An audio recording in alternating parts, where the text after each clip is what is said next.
Well, good afternoon, everyone. My name is James Sanderson. I'm the evangelism minister here at the Brown Street Church of Christ in Waxahachie, Texas. We are in a series of God's love story. And I've told you this before on a couple of videos because this is lesson number 3, and I'm hoping you're staying with this series.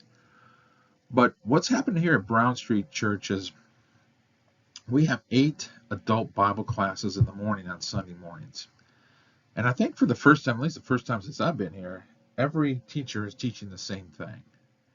And what we're trying to do is to get our members to understand and see how the whole Bible connects. How does it all piece together? What are the connections to bring us Jesus? In understanding this, and I don't think a lot of us do, a lot of us don't see this bigger picture because we read the Bible in pieces.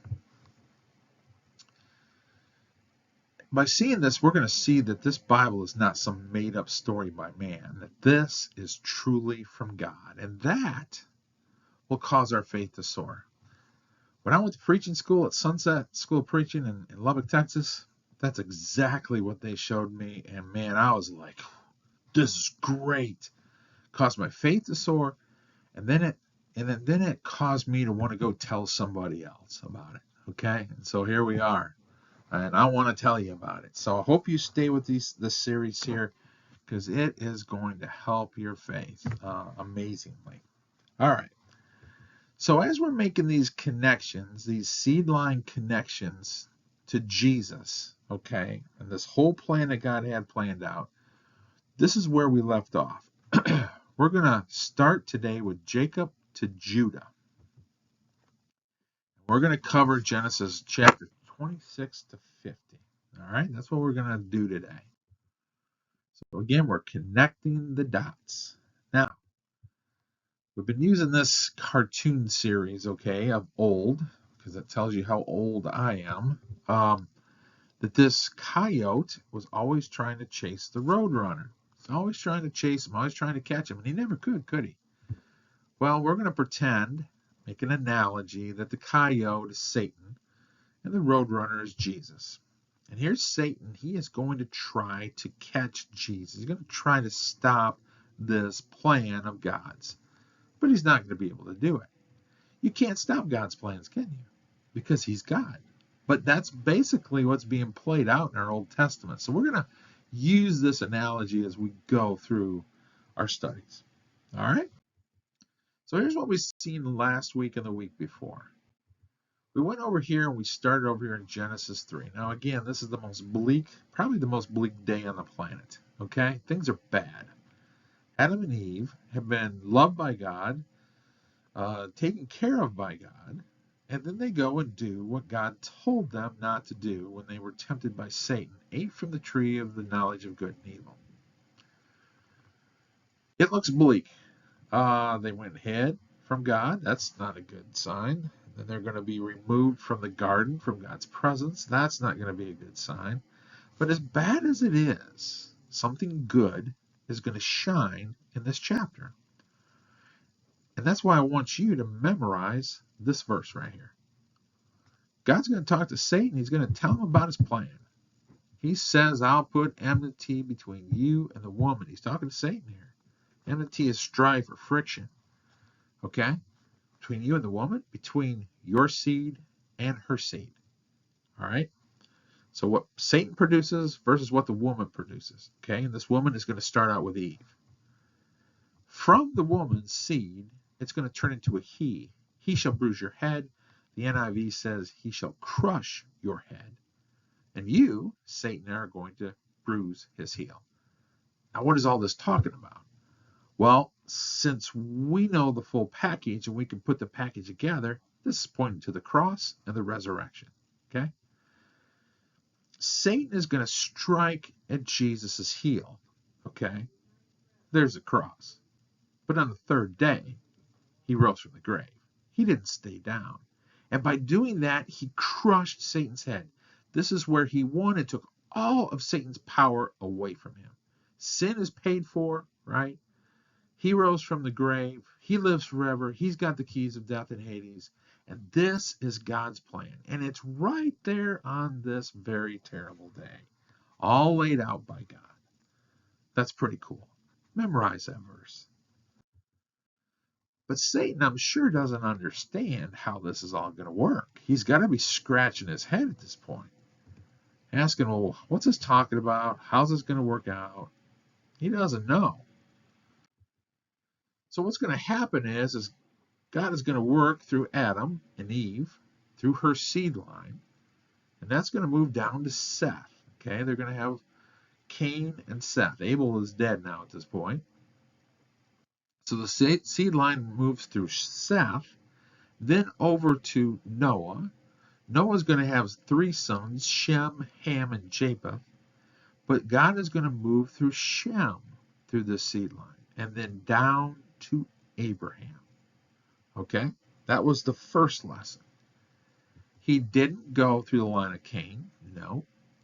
And when he gets down to Noah's sons, he didn't go through Ham, and he didn't go through Japheth. He's not working in that direction. This is where he's going. This is how he's going to bring in the Christ. Okay? Chapter 12. Now we run into Abraham. Now the Lord said to Abram, okay, this is Abraham. His name hasn't been changed yet. That won't happen until Genesis 17. Go from your country and your kindred and your father's house to the land that I will show you. And I will make you a great nation, and I will bless you and make your name great so that you will be a blessing.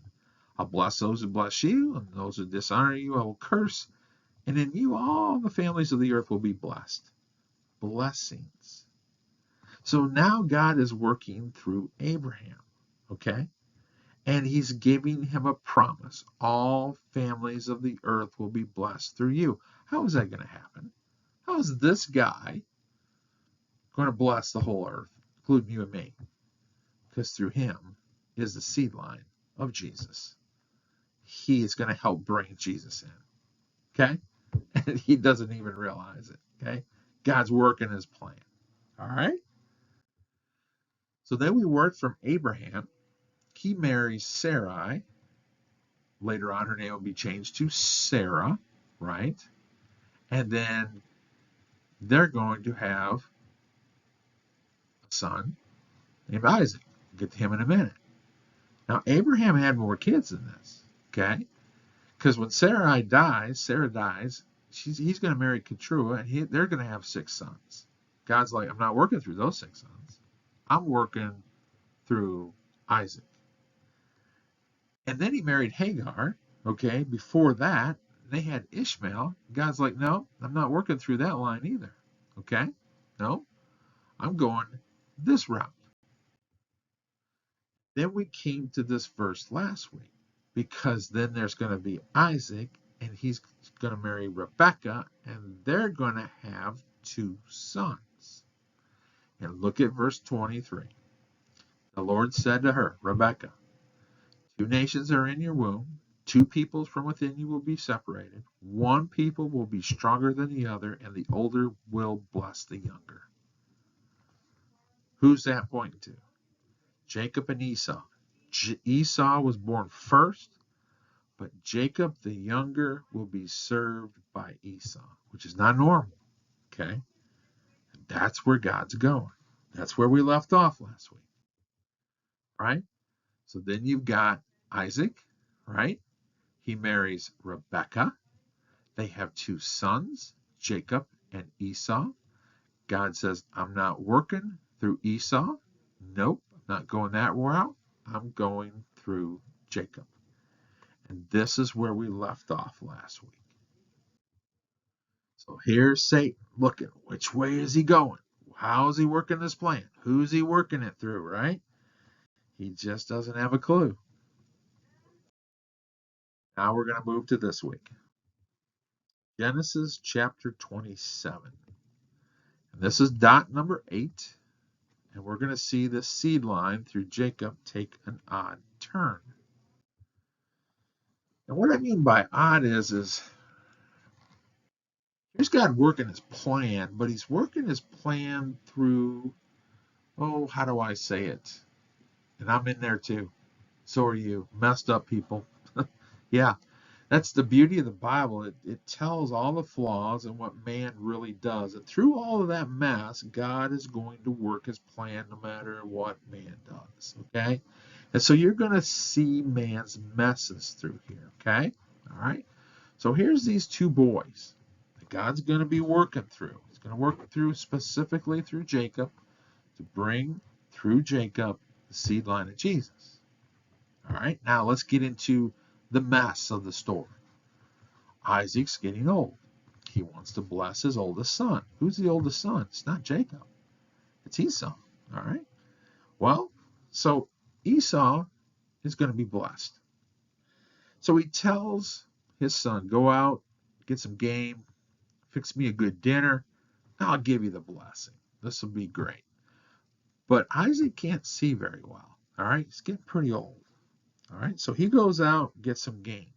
While he's gone, here's what happens. Mom steps in, Rebekah. She gets over here with Jacob because, well, unfortunately, she loves Jacob more than Esau. There's the humanness, okay? There's you see the flaws, favoritism, okay? So Rebekah convinces Jacob to trick his father, Isaac, in giving him the blessing of the firstborn. You give me that blessing.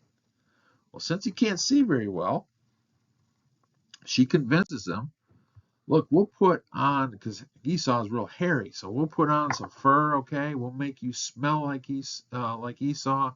While he's gone, you'll go in. I'll hurry up and fix some food, and you'll get the blessing, okay? All right? Now, here's what man's doing, and God's going to work his plan through all that. Chapter 27, verse 22. Jacob went close to his father Isaac, who touched him and said, "The voice is the voice of Jacob." So I'm hearing Jacob speaking to me, but the hands are the hands of Esau. He did not recognize them because he couldn't see very well, for his hands were hairy like those of his brother Esau. So he blessed him. And then he says, "Are you really my son Esau?" he asked. And Jacob lies, says, "Yes, I am." Yep. Then he said, "My son, bring me some of your game to eat, so that I may give you my blessing." Jacob brought it to him, and he ate, and he brought some wine, and he drank. Then his father Isaac said to him, "Come here, my son, and kiss me. Kiss me." And I thought of Jesus when he was betrayed by a kiss. Okay? So he went to kiss him. When Isaac caught the smell of his clothes, he blessed him and said, "Ah, the smell of my son is like the smell of a field that the Lord has blessed." And here comes the blessing. May God give you you of heaven's dew and the earth's richness, an abundance of grain and new wine. May nations serve you and peoples bow down to you. Be Lord over your brothers, and may the son of your mother bow down to you. May those who curse you be cursed, and those you bless be blessed. Does that blessing sound familiar to you? Didn't it sound a little bit like what was said to Abraham, right? Yes, a little bit. There's some blessings here, right? So this is bigger than humanness here. This has got God's mark on it, right? So I want you to think about these seed line prophecies. Okay, they're being passed down through people, right? Right? From Adam and Eve, right? To Seth, and then to Seth, to Noah, and then Noah, Shem, and then from Shem to Terah, to Abraham, to Isaac, to Jacob. But don't forget that all through this, there is also blessings, okay? That it's just not, hey, I'm connecting the dots, but you're going to be blessed through these. And so you got the blessing prophecies too, and they're intertwined. So you're going to keep seeing the blessings, and you're going to keep seeing the prophecies. All right? Now we just read this. Let's read it again to Jacob. May nations serve you and peoples bow down to you. Be Lord over your brothers, and may the sons of your mother bow down to you. May those who curse you be cursed, and those who bless you be blessed. Your brothers. It's only got one, Esau. Okay? So this is interesting. All right? Do you think this is pointing to a higher point here? Do you think that it's more than just the physical? That this is greater than that and pointing to somebody else? Well, let's see. Because then Jacob is going to have a bunch of sons. He's going to have 12 sons. Okay? One of them is going to be Judah. Jacob is going to do the same thing his dad did and give the blessing to his children when he's old. Well, look what he says to Judah. Judah, your brothers will praise you. Your hands will be on the necks of your enemies. Your father's sons will bow down to you. I don't ever remembering Judah's sons ever bowing down to Judah. But is it bigger than that? Oh, it is. It's bigger than that. Because who is in Jacob up here in Genesis 27? And who is in Judah here in Genesis 49? The seed line of Jesus. Now, can we make the connection? Philippians chapter 2, verse 10 and 11. That at the name of Jesus, every knee shall bow. His brothers will bow down to you. Oh, in heaven and on earth and under the earth, every tongue confess that Jesus Christ is Lord to the glory of the Father, to the glory of God the Father. There you have it. There you have it. It was all pointing to Jesus. And in all of that, we're going to bow to him because he is bringing us blessings. And what's the blessing? He died for our sins, took our sins away, so we can live with him forever. Is it all connecting? Blessings, seed line prophecy, they just intertwine.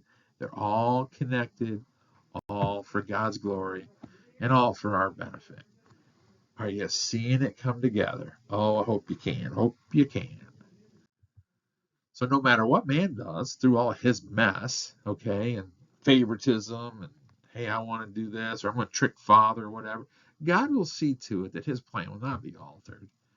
And by doing this, God will show his love to us, and he is showing his love. This is God's love story through all of our messes to us. Thank you, God, for that. Let's continue. Now Jacob is lying to his dad. Esau's coming back and finding out, hey, oh boy just took my blessing. Okay, he's mad. So Esau hated Jacob because of the blessing with which his father blessed him. And Esau said in his heart, the days of mourning for my father are at hand, then I will kill my brother Jacob. I'm going to take this guy out. So there's Esau. He's just waiting for that time to kill him. So mom's like, you know what, Jacob? You need to leave, and you need to flee up and live with some of my relatives north of here. Haran.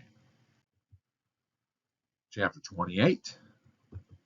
Here we're going to see what we know as Jacob's ladder, and we're going to see God's second promise to Jacob.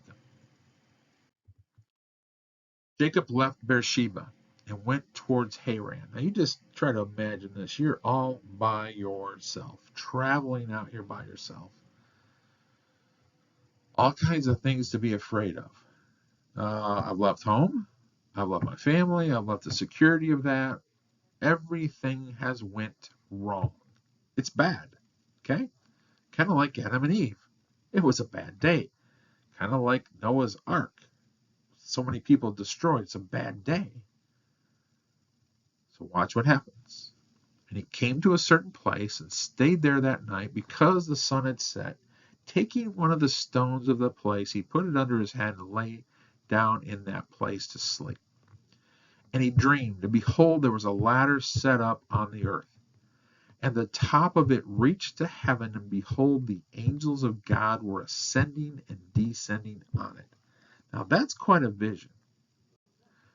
You're out here all alone, sleeping by yourself, and you've got this vision of this ladder, and angels are coming down, and they're going back up, and they're coming down, and they're going back up. Interesting.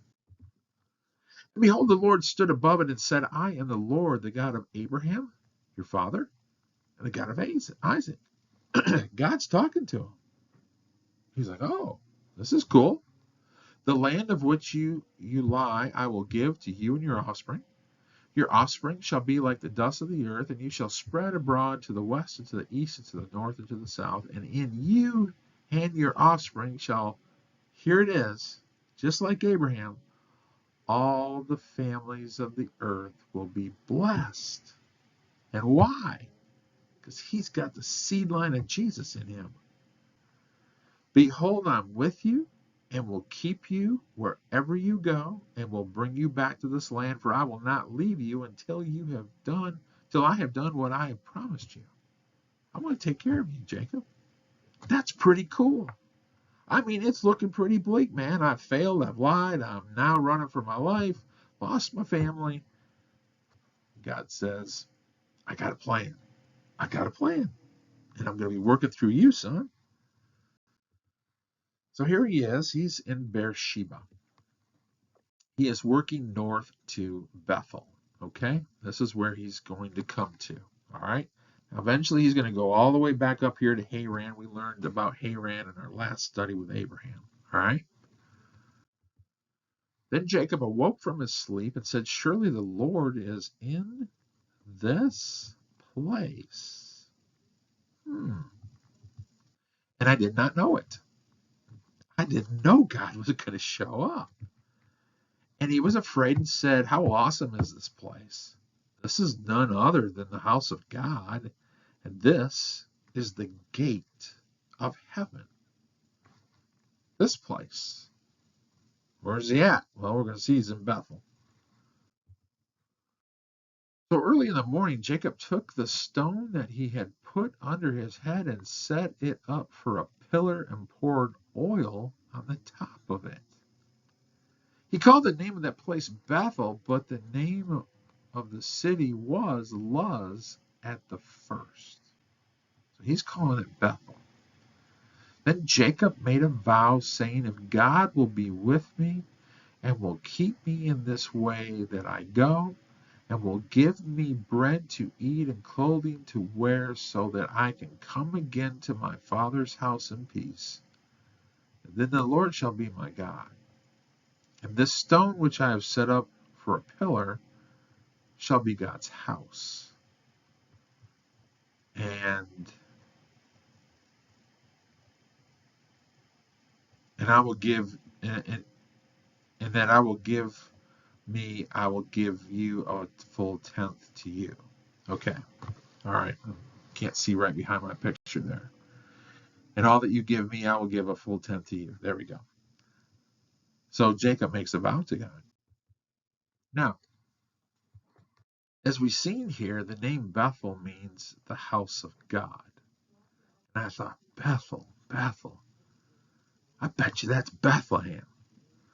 I looked it up. It's not Bethlehem. Jesus was born in Bethlehem, so it must be the same place. No, may have sounded a little bit like it, but it's not. And then I thought, well, maybe this is where Jerusalem is at. Same place as Jerusalem. I looked it up. Sure enough, it's not the same place. House of God, the temple, and all that. That wasn't it. So the house of God. The house of God. Now let's go over here and connect this story to the New Testament. So here's Nathaniel, okay? And here's these stories of people first meeting Jesus, Jesus introducing himself to them. And they're having a conversation. And Nathanael answered and said to him, Rabbi, you are the Son of God. You're the King of Israel. Okay? Because you know all about me. All right? Jesus answered and said to him, because I said to you, I saw you under the fig tree, did you believe? Do you believe? You're going to see greater things than that. Well, what's the greater things? And he said to him, most assuredly I say to you, hereafter you shall see heaven open, and the angels of God ascending and descending upon the Son of Man. Now, where are these angels ascending and descending on? On Jesus. Okay? Now, wait a minute. Jacob had a dream and saw angels descending and ascending where Jacob was. All these years later, it connects to Jesus. Of course it does. Because what is in Jacob? The seed line of Jesus. Who's got a plan to get us out of our mess, God's glorified, and we benefit. Do you get it? I got it. I got it. I got it. I got it. It's cool. It's cool. Okay. Chapter 31. Interesting verse. We're going to try to understand who and where God is. So here's Jacob. Lots of years go by. He's up in Haran now. He's got 4 wives. He's got a bunch of kids. He's having problems with his father-in-law. They're going back and forth. God has been blessing him and working in his life. And here he has another dream. So in breeding season, I once had a dream in which I looked up and saw that the male goats mating with the flock were streaked, speckled, and spotted. Okay? This is God working through him and blessing him. Go back and read the story. The angel of God said to me in a dream, Jacob, I answered, here I am. And he said, look up and see that all the male goats mating with the flock are streaked, speckled, or spotted. For I have seen all that Laban, this is his father-in-law, has been doing to you. So he blesses him. I am the God of who? Of Bethel. I never caught that before in the Bible. That never registered with me. I'm the God of Bethel. Why is he the God of Bethel? Where you anointed a pillar and where you made a vow to me. Now leave this land at once and go back to your native land. All right. We're trying to figure out where God is at. He's the God of Bethel. I would have thought he would have said, I'm the God of Jerusalem, or I'm the God of Israel, or I'm the God of, Bethlehem. Bethel. Interesting.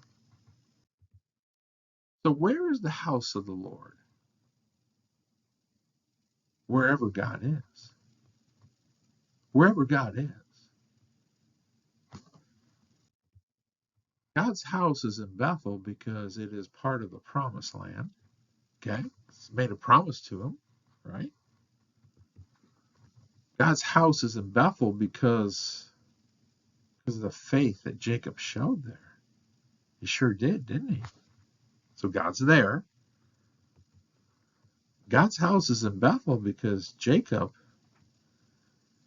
who is there, he carries the seed line of Jesus. God is wherever faith is. God is wherever he's working his plan. That's where God is. It's not a physical place. We're not all going to run over to Bethel and worship today because God's there. In fact, I made this comment the other day. We call this comes from the Old Testament. We call our auditorium a sanctuary. That comes from the Old Testament. That is not a sanctuary, okay? There's nothing special about that room. Where is God today? He's right here, okay? Right? We're baptized into Christ. He gives us the gift of the Holy Spirit who indwells us. And this is where the Bible says that God is, okay? So wherever I am, wherever faith is, right, there's where God is, okay? And so if you put me in our auditorium, then God is there. If I was down at McDonald's or you were down at Walmart, God is there. Wherever you go, wherever faith is, that's where God is. Does that make sense? The God of Bethel. Interesting. Just put that together. Just chew on that. Where is God? Where is God? Saint's trying to figure that out. Where is this going? Where is he going to? Okay? Trying to find him. Now Genesis 32. God's promise remembered. A struggle with God. And a name change. Then Jacob prayed, "O God." Now he has left Laban. He has left the father-in-law. He's taken off his kid, taken his kids out of there, his wives, and he's left. "O God of my father Abraham, God of my father Isaac, O Lord, who said to me, 'Go back to your country and to your relatives, and I'll make you prosper.' I'm unworthy of all the kindness and faithfulness you have shown your servant. I had only my staff when I crossed this Jordan, but now I have become two groups." God's blessed him, hasn't he? "Save me, I pray, from the hand of my brother Esau, for I am afraid he will come and attack me." All these years later, if he's going to go back to the land God promised him, he's going to get close to his brother Esau, and he's afraid. "And also my mothers and their children. But you have said, I will surely make you prosper, and will make your descendants like the sand of the sea, which cannot be counted." What Jacob is doing here, he is remembering the promise that God made to him. We need to remember the promises God makes to us. Okay? So here's Jacob, and he's afraid. So Jacob's gift went on ahead of him, but he himself spent the night in camp. So he's sending gifts off in front because he knows his brother's up there, Esau. He's sending gifts up there. Okay? "And he arose that night and took his 2 wives, his 2 female servants, and his 11 sons, and crossed over the ford of Jabbok." This is the Jabbok River. "He took them, sent them over the brook, and sent over what he had." So he's sending all this stuff over. This is the Jabbok River. Beautiful, beautiful river. So Jacob was left alone, and a man wrestled with him till daybreak. Okay, so he's sending these people over, and he's having this wrestling match with this guy. When the man saw that he could not overpower him, he touched the socket of Jacob's hip, so that his hip was wrenched, and he wrestled with the man. Okay, so now Jacob has an injury while he is wrestling. There they are, wrestling all night.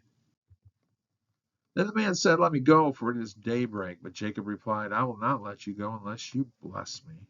He wants a blessing. Then the man asked him, "What's your name?" "Jacob," he answered. Then the man said, "Your name will no longer be Jacob, but Israel, because you have struggled with God and with men, and you've overcome." So he's winning this battle. Marked by struggle. The struggle is real. And it is, isn't it? Who has Jacob been wrestling with? He has literally been wrestling with God all of his life. Okay? Deceiving people, being deceived, struggling, trying to figure out which route to go. He's been fighting with God. Have you? Have you ever done that? Yes, we have. We have, right? So there he is, struggling in this fight. Jacob said, "Please tell me your name." But he replied, "Why do you ask my name?" Then he blessed him there. So Jacob called the place Peniel, saying, "It is because I saw God face to face, and yet my life was spared." Who is he equating that he was wrestling with that night? With God. That's right. He was wrestling with God, face to face. And here is that place. He has moved from Beersheba north, went up to Haran, was up there for many years, wrestling with God through this whole journey. He is now returned back. He's coming into the land. He is at the Jabbok River here, and he is in a place called Peniel. The sun rose above him, and he passed Peniel, and he was limping because of his hip. Therefore, to this day, the Israelites do not eat the tendon attached to the socket of the hip, because the socket of Jacob's hip was touched near the tendon. Guys, you can't wrestle with God without having scars. And I've got scars. I still deal with them. The things that I have seen with my mind and with my heart, I pray people never have to see.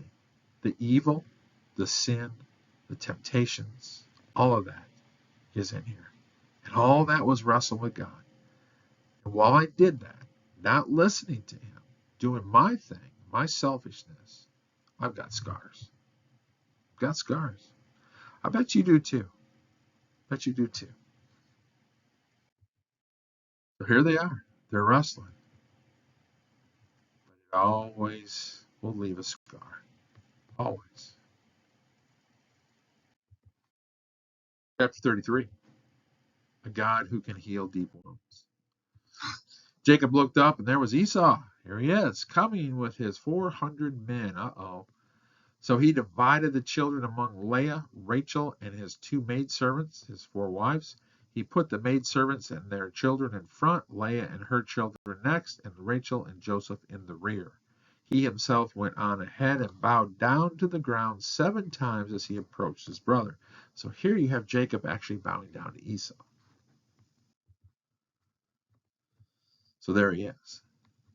Now, would you say that's a humbling act? Yes. How are you going to win with God? To lose, to surrender, to give up, to say, no more. There he is. He's given up, isn't he? That's how you win with God. But Esau ran to meet Jacob and embraced him. He threw his arms around his neck and kissed him, and they wept. What a beautiful, beautiful picture. Then Esau looked up and saw the women and children. Who are these with you? He asked. There they are.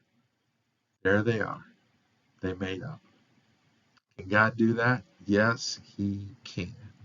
If you will work with God, he can do that. I love this picture. It's a beautiful picture. And so they move from Peniel over to Succoth.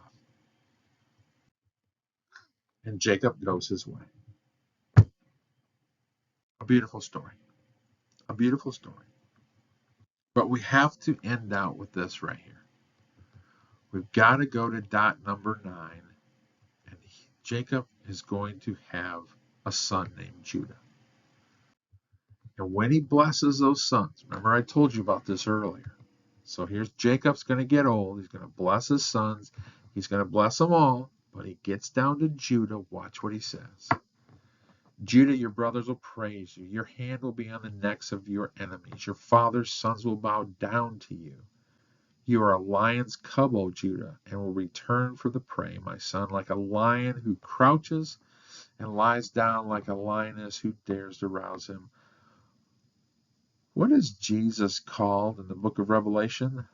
The Lion from the tribe of Judah. Comes right from this verse. Because in Judah is the seed line of Jesus. The scepter will not depart from Judah, nor the ruler's staff from between his feet, until he comes. Who's the he? Jesus. To whom it belongs. And the obedience of the nations are his. Who's the his? Jesus. But he's blessing Judah. I know. but it's through Judah that Jesus is going to come. He will tether his donkey to a vine, the colt to the choicest branch. Jesus rode in on a donkey. He will wash his garments in wine. There's the cross. His robes in the blood of grapes. His eyes will be darker than wine, and his teeth whiter than milk. Who is this pointing to? Jesus. But it's through Judah. Are you seeing the dots? So here's the coyote. He's like, oh, there he goes. He's going through Judah. There he goes. He just flew by. But he just can't catch him. He just can't. So we go from Abraham to Isaac to Jacob, and then Jacob will have a wife named Leah, and Leah will give birth to Judah, and then Judah passed down from there. This is the route that God was taking. He didn't work through Zilpah or Bilhah, right? Or even Rachel. Nope. He was going that route. And the chase continues. And we will continue this study, Lord willing, next week. Now, what we're going to do next week is we're actually going to go backwards because we had to skip the whole story of Joseph. So stay with me next week. Let's look at the story of Joseph. And even though Joseph is not in the seed line of Jesus, we are going to see that there are many connections between Joseph and Jesus, even though he's not in the seed line, which just gives you further proof that this Bible is pointing to Jesus. Be blessed, church. Be blessed. Pass this story on. God bless you. I'm praying for you. You pray for me. And we will see you next time.